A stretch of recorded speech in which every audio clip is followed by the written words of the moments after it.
Halo semuanya, di video kali ini saya bakalan cerita tentang seseorang yang gagal jadi office boy, tapi kemudian dia malah jadi seorang pengusaha sukses. Nah, gimana ceritanya? Ikut saya jalan ya. Podcast in the car. Let's go. Kayaknya cuaca panas banget, agak silau. Jadi sepertinya saya bakalan cerita sambil berhenti aja di sini ya.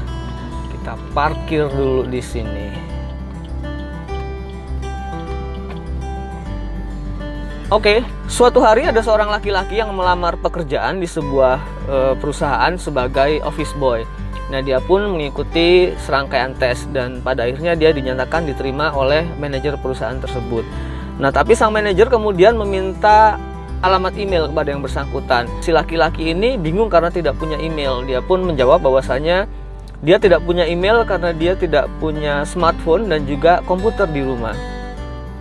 Kemudian si manajer ini pun menjelaskan bahwasanya untuk bisa diterima bekerja walaupun sebagai office boy, salah satu syaratnya adalah harus punya email, karena email tersebut akan digunakan untuk kelengkapan data-data dan juga untuk keseharian pelaporan dan lain-lain di perusahaan tersebut.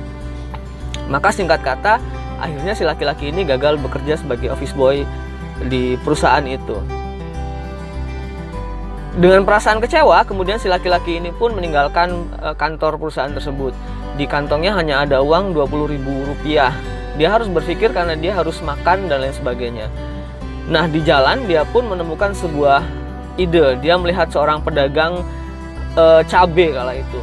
Dia kemudian menggunakan uangnya yang Rp20.000 ini untuk membeli cabai itu, dan kemudian dia menjajakan cabai itu dari rumah ke rumah, door to door. Nah, hasilnya semua cabai yang dia beli semuanya bisa terjual. Kemudian dia mengulanginya sebanyak 3 kali di hari tersebut.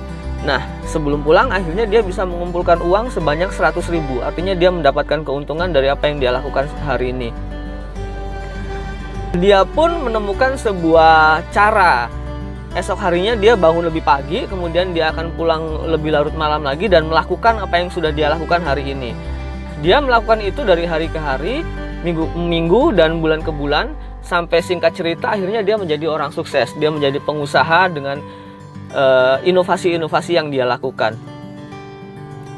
Setelah sukses, dia memiliki mobil, rumah dan lain sebagainya. Akhirnya dia berpikir untuk mengasuransikan harta kekayaannya, dan dia pun pergi ke sebuah perusahaan asuransi.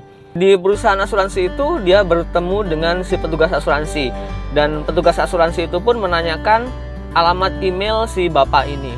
Nah, kemudian kembali si laki-laki ini menjawab bahwasanya dia tidak punya email. Si petugas asuransi pun ini sedikit bingung karena di zaman yang seperti ini bagaimana mungkin seorang yang sukses kaya raya tidak memiliki email. Lalu dia pun bertanya kepada si bapak ini, Bapak sudah sedemikian sukses seperti ini, tapi Bapak email saja tidak punya. Bisakah Bapak bayangkan jika Bapak punya email? Mungkin Bapak bisa di posisi yang jauh lebih baik dari sekarang ini. Dan si laki-laki ini pun kemudian menjawab, jika saya punya email, mungkin saya sekarang akan menjadi seorang office boy.